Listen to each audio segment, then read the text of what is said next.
Hello everyone.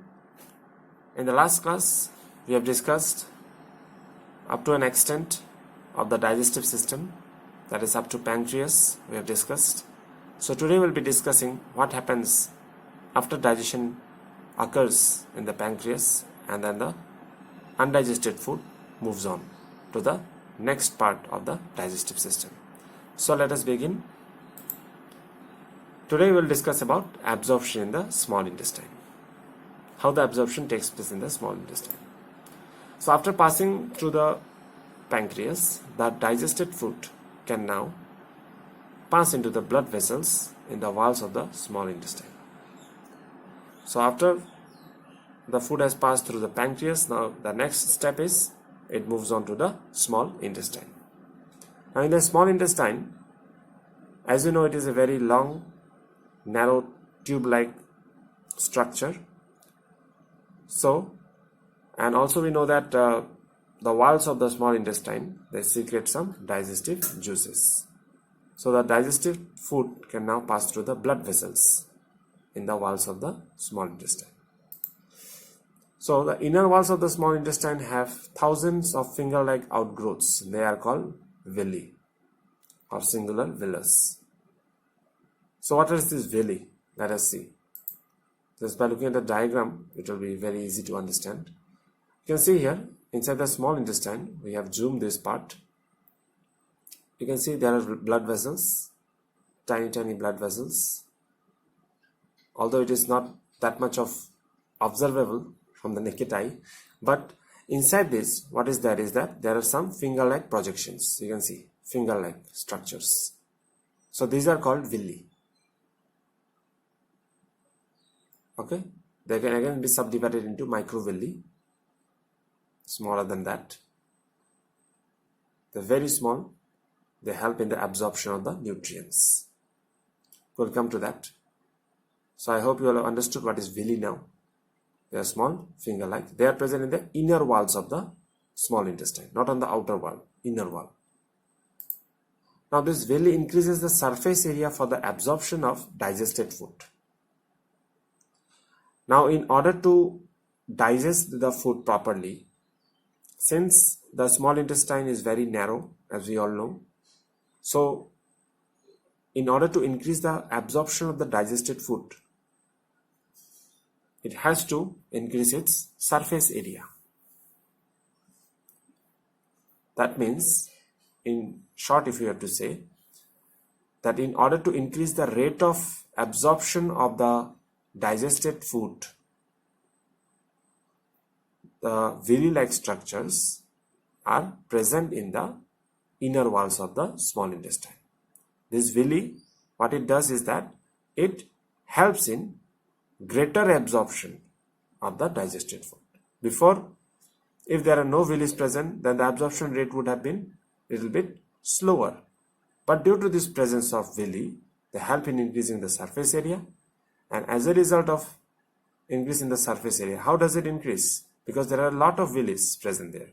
So these villis increase the absorption rate. They can quickly absorb the digested food, much more quicker. Understood? Now, moving on. Each villus has a network of thin and small blood vessels close to its surface. You can see again in the diagram. These are villis. This is the outer surface of the villi. They have a thin network-like structure. You can see inside there are some capillaries and blood vessels. They are very thin in structure.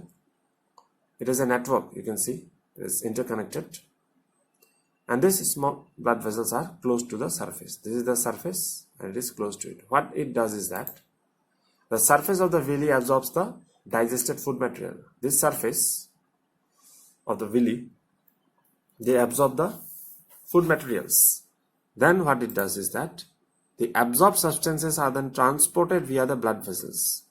As soon as it is absorbed, these are being sucked in by these blood vessels and capillaries, and then they have been transported via these blood vessels to the different organs of the body. These are connected to the different organs of the body, where they are used to build complex substances such as proteins required by the body. In short, if we say, this is a network which helps in transferring of the nutrients of the food materials. They help in transporting this to the various parts of the body wherever it is required. So it acts like a transporting medium. So this process is called what? This process is called assimilation. So this assimilation means this absorption of the food, or you can say the nutrients, by the villi, and then they have been transported through the blood vessels to the different parts of the body wherever it is required. So this process is called assimilation. Clear? Now moving on. In the cells, glucose breaks down with the help of oxygen into carbon dioxide, and water and energy is released. When these nutrients reach the cells, different cells of the body, there the glucose, glucose is a type of a sugar. So glucose, it breaks down with the help of oxygen. We inhale the oxygen, correct? And then this oxygen helps in breaking of the glucose. It breaks into what? It breaks into carbon dioxide. Carbon is very much essential for our body. It's not that carbon dioxide is totally useless for our body. It is also necessary. And then also it converts into water, and energy is released. Or you can say this carbon dioxide is itself released. But along with that, energy is also gained by the body. This breathing process is actually the energy transmission within the body. Now the food that remains undigested and unabsorbed then enters into the large intestine. Now whatever food is remaining, which is undigested by the small intestine, it moves on to the next chamber, that is the large intestine. You can see from the diagram, this is the small intestine. In the pancreas it starts. After the pancreas, the small intestine. Whatever is not digested in this portion of the digestive system, it moves on to this large intestine. So we'll be discussing that now. The large intestine. The large intestine is wider and shorter than the small intestine. Obviously, you can see here, this is much more wider than the small intestine. Also, it is shorter. How short it is? Let us see. It is about 1.5 meters in length.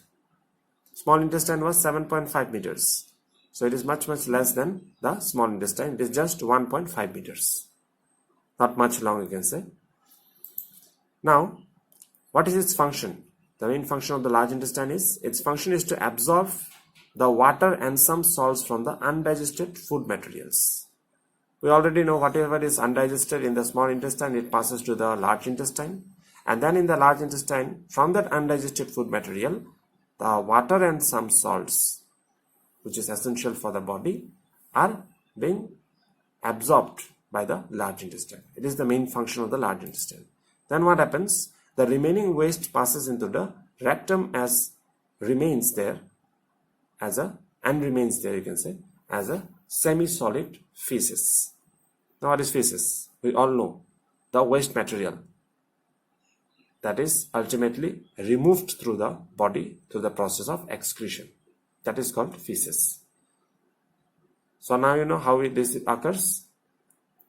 Whatever is undigested by the large intestine, it moves on to the rectum, to the end portion of the large intestine, that is rectum, and remains there as this semi-solid feces.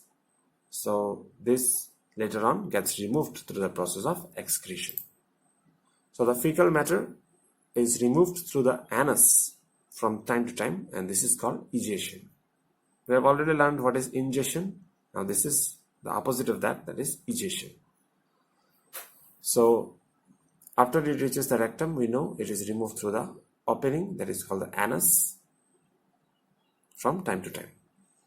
And this process is called egestion. So that's it in today's video. I hope you all have understood how this process occurs. So you can go through your textbook for better understanding. And that's it then. Thank you and have a nice day.